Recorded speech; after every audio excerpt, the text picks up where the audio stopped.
नुकतेच सिन्नर तालुक्यातील दोडी बुद्रुक येथे संगीता मधुकर जाधव वय अंदाजे 45 वर्ष राहणार दोडी हिचा गळा आवळून तसेच तिचे पाय बांधून हिस कोणीतरी अज्ञात आरोपितांनी सोबत घेऊन जाऊन तिच्या साडीच्या साह्याने गळा आवळून तसेच बांधून तिला जीवे ठार मारण्याचे व पुरावे नष्ट करण्याच्या उद्देशाने आव्हाड यांच्या मालकीच्या नारळाच्या बगीच्यातील विहिरीत फेकून दिले।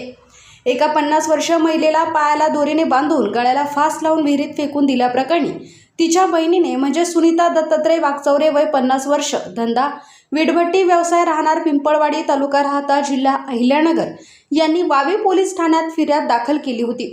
त्यानुसार वावी पोलिसांनी अज्ञात आरोपीच्या विरोधात गुन्हा दाखल करत तपास यंत्रणा फिरवली। त्यानुसार अनिल शरद पगारे वय 18 वर्ष राहणार दोडी बुद्रुक तालुका सिन्नर यास ताब्यात घेतले असून उपविभागीय पोलीस अधिकारी के पाटील, स्थानिक गुन्हे शाखेचे पोलीस निरीक्षक राहुल मोरे, उपनिरीक्षक सुदर्शन बोडके, वावी पोलीस ठाण्याचे निरीक्षक आशिष शेळके, पोलीस हवालदार शहाजी शिंदे, दिलीप भांगरे यांनी कारवाई केली असून पुढील अधिक तपास वावी पोलीस करत आहेत। SN न्यूजसाठी संपादकीय विभाग।